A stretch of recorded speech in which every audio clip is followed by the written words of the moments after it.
আজকে একটা পিঠার রেসিপি নিয়ে এসেছি, পাকন পিঠার রেসিপি। এখানে যতটুকু চালের গুঁড়ো নিব তার ডাবল ময়দা নিব। এখন একটা ডো তৈরি করে নিব, এজন্য চুলায় পানি বসিয়ে নিয়েছি। এখন এর মধ্যে সামান্য লবণ দিয়ে নাড়িয়ে চাড়িয়ে দিব। পানিতে বলক আসলে চালের গুঁড়ো আর ময়দা দিয়ে দিব। এখন এটিকে সিদ্ধ করে নিতে হবে। সিদ্ধ করে নিয়েছি। এখন ডোটাকে হাতে সরার মতো ঠান্ডা করে নিতে হবে। হাতে সহনীয় হয়ে গেলে এটাকে ভালোভাবে মথে নিতে হবে। এই পিঠাটার জন্য লাগবে বিস্কুটের গুঁড়ো আর একটা ডিম। ডিমটাকে আমি ফেটিয়ে নিচ্ছি। এরই মধ্যে ডোটাকে আমি ভালোভাবে মথে নিয়েছি। এর মধ্যে অল্প অল্প করে ডিমটা দিয়ে দিব। ডিমটা দিয়ে ভালোভাবে মথে নিব। এরপর এর মধ্যে বিস্কুটের গুঁড়ো দিয়ে দিব। এখন সব কিছু একসাথে ভালোভাবে মথে নিতে হবে। হাতে একটু তেল মাখিয়ে এটাকে অনেকক্ষণ ধরে ভালোভাবে মথে নিতে হবে। ডোটা ভালোভাবে মথে নিয়েছি। এখন এর মধ্যে আরেকটু তেল দিয়ে দিব। তেলটা দিয়ে ভালোভাবে মথে নিব। এখন হাতে আরেকটু তেল নিয়ে এই ডোটাকে আরও ভালোভাবে মথে নিচ্ছি আমি। ডোটাকে একদম সফট করে নিতে হবে।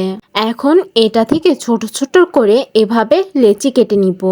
এখন এই লেচিগুলোকে এভাবে শেপ দিয়ে পিঠা শেপ করে নিব। আপনারা যে কোনো ডিজাইনে পিঠাগুলো বানাতে পারেন। আমি 2-3 রকমের ডিজাইন দিয়ে পিঠাগুলো বানিয়ে নিচ্ছি। এখানে আমি সবগুলো পিঠা তৈরি করে নিয়েছি। এখন এগুলোকে তেলে ভেজে নিতে হবে। আমি এগুলোকে এক এক করে তেলে ভেজে নিচ্ছি। যখন গোল্ডেন ব্রাউন কালারের হয়ে যাবে তখন এগুলোকে উঠিয়ে নিতে হবে। এখন দুধ নিয়ে নিচ্ছি। এর মধ্যে দারচিনি দিয়ে দিব, 3টা এলাচ দিয়ে দিব আর স্বাদ মতো চিনি দিয়ে দিব। আমি এখানে আমার স্বাদ মতো চিনি দিয়ে নিচ্ছি। এখন এটাকে ভালোভাবে নাড়িয়ে চাড়িয়ে মিশিয়ে একটা বলক তুলে নিব। বলক উঠে গেছে। এখন এই দুধটা ভেজে রাখা পিঠার মধ্যে দিয়ে দিব। পিঠাগুলোকে এখন ভেজানোর জন্য ঢাকনা দিয়ে ঢেকে রাখবো। 3-4 ঘন্টা পর ফিরে এসেছি। দেখতে পাচ্ছেন পিঠাগুলো কতটা নরম, তুলতুলে এবং ফুলে উঠেছে। পিঠাগুলো সাইজে একদম দ্বিগুণ হয়ে গেছে আর দেখতেও কত লোভনীয় হয়েছে। আপনারা দেখতে পাচ্ছেন সবগুলো পিঠা কতটা সফট হয়েছে, একদম পারফেক্টলি ভিজেছে।